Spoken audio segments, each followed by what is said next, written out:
जय माँ भुवनेश्वरी। आप सभी को दीपावली महोत्सव की हार्दिक शुभकामनाएं। आपके जहाँ धन धान्य की वृद्धि हो और आनंद हो।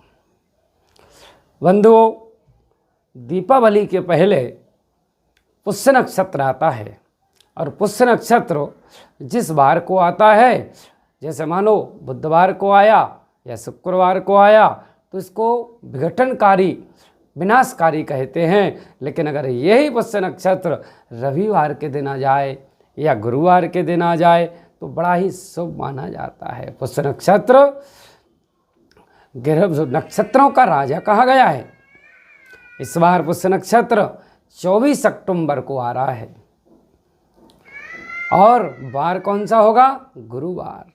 और गुरुवार को जब पुष्य नक्षत्र आता है तो क्या बन जाता है? एक नया योग उत्पन्न हो जाता है और उस योग का नाम है सर्वार्थ अमृत सिद्धि योग। यानी इस नक्षत्र में किया गया कार्य बहुत ही सफल और धन देने वाला होता है, वृद्धि का कारक होता है।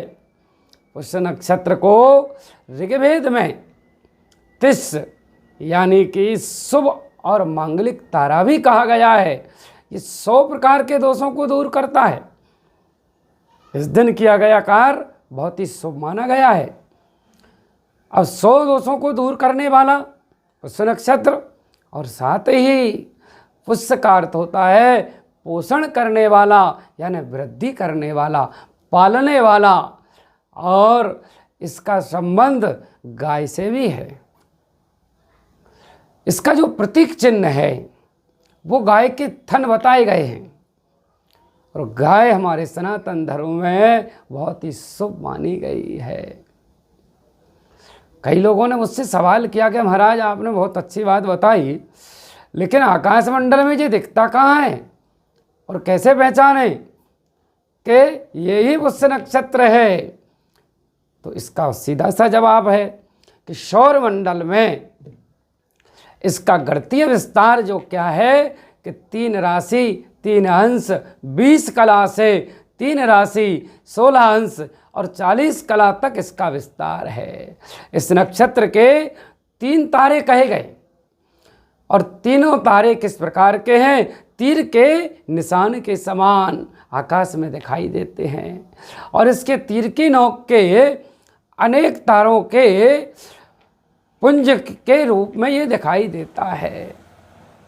दूसरी बात, इसकी जो दिशा है ये कहाँ दिखाई देता है? पश्चिम और उत्तर में ये दिखाई देता है। तो इस नक्षत्र में अगर गुरुवार के दिन पड़े तो सर्वार्थ अमृत सिद्धि योग बन जाता है और सर्वार्थ सिद्धि अमृत योग में किया गया कार्य बड़ा शुभ माना गया है। क्या करें? इस दिन खरीदी करने के लिए बड़ा शुभ माना गया है। स्वर्ण के आभूषण खरीदें और वाहन खरीद सकते हैं, कोई नवीन कार्य प्रारंभ कर सकते हैं, प्रॉपर्टी खरीद सकते हैं। ये इनके लिए बहुत शुभ माना गया है। लेकिन शास्त्रों में एक विधान है कि पुष्य नक्षत्र को क्या न करें। तो पुष्य नक्षत्र को ब्रह्मा जी का श्राप मिला हुआ है और ब्रह्मा जी के श्राप के कारण पुष्य नक्षत्र को विवाह का नक्षत्र नहीं माना गया है। पुष्य नक्षत्र में किया गया विवाह कभी सफल नहीं होता है। और पुष्य नक्षत्र में आप खरीदी तो करें सोने की, लेकिन स्वर्ण के आभूषण खरीदने के बाद पुष्य नक्षत्र में कभी धारण न करें। खरीदी कर सकते हैं, धारण करना मना बताया गया है। अब ब्रह्मा जी का श्राप मिला तो कई लोगों ने प्रश्न किया कि महाराज ब्रह्मा जी ने श्राप क्यों दिया? तो ब्रह्मा जी की जो पुत्री थी शारदा, उसका विवाह पुष्य नक्षत्र से तय किया, लेकिन बाद में ब्रह्मा जी का मन पलट गया और उन्होंने पुष्य नक्षत्र को श्राप दे दिया कि तू कभी भी विवाह के कार्य में मान्य नहीं होगा। इस बार पुष्य नक्षत्र दीपावली से पहले 24 अक्टूबर कार्तिक कृष्ण पक्ष की तिथि अष्टमी को आ रहा है। अष्टमी को है और इस दिन शुभ कार्य के लिए, खरीदी के लिए बहुत ही उत्तम मुहूर्त भी बताए गए हैं। ये 24 अक्टूबर को प्रातः 7:40 प्रातः 6:16 से प्रारंभ होगा और 25 तारीख को प्रातः 7:40 तक रहेगा। तो इस दिन केवल 3 काम छोड़ करके बाकी सभी शुभ कार्य, एक तो विवाह, दूसरा सोना धारण करना और उधार का लेन देन करना। अब मेरे पास प्रश्न आया कि महाराज उधार का लेन देन क्यों ना करें? तो देखिए, पुष्य नक्षत्र का जो स्वामी है वो कौन है? शनि।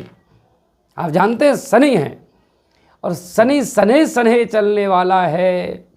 अगर हमने उधार का किसी को दिया तो वापस आने में बहुत समय लगेगा, क्योंकि शनि की चाल बहुत धीमी है। और अगर हमने किसी से उधार लिया तो पटाने में भी हमें, उसको चुकाने में भी हमें बहुत समय लगेगा। आइए अब जान लेते हैं मुहूर्त के बारे में। उस दिन के शुभ मुहूर्त क्या है?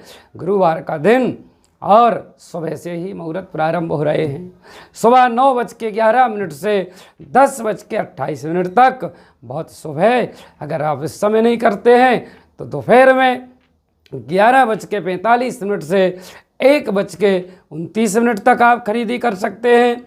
शाम के समय में 5:58 से 7:35 तक बड़ा ही शुभ मुहूर्त है। क्यों? कि इस समय में प्रदोष काल, गौधूली बेला, और हमारे लिए चौघड़िया भी बहुत अच्छा मिल रहा है। व्यापारियों के लिए इस दिन बही खाते अवश्य खरीदना चाहिए, और लेखा जोखा कुछ भी थोड़ा बहुत उसमें करना चाहिए। आज का दिन आपके लिए दीपावली के पहले आने वाला गुरु पुष्य नक्षत्र की मंगलमय शुभकामनाएं। जय मां भुवनेश्वरी। अगले वीडियो में आप देखें कि पुष्य नक्षत्र से किस प्रकार हम अपने पुष्य नक्षत्र पर किए गए उपायों से हम किस प्रकार अपने सभी कार्य सिद्ध कर सकते हैं। तो हम अगले वीडियो में फिर मिलते हैं। जय मां भुवनेश्वरी।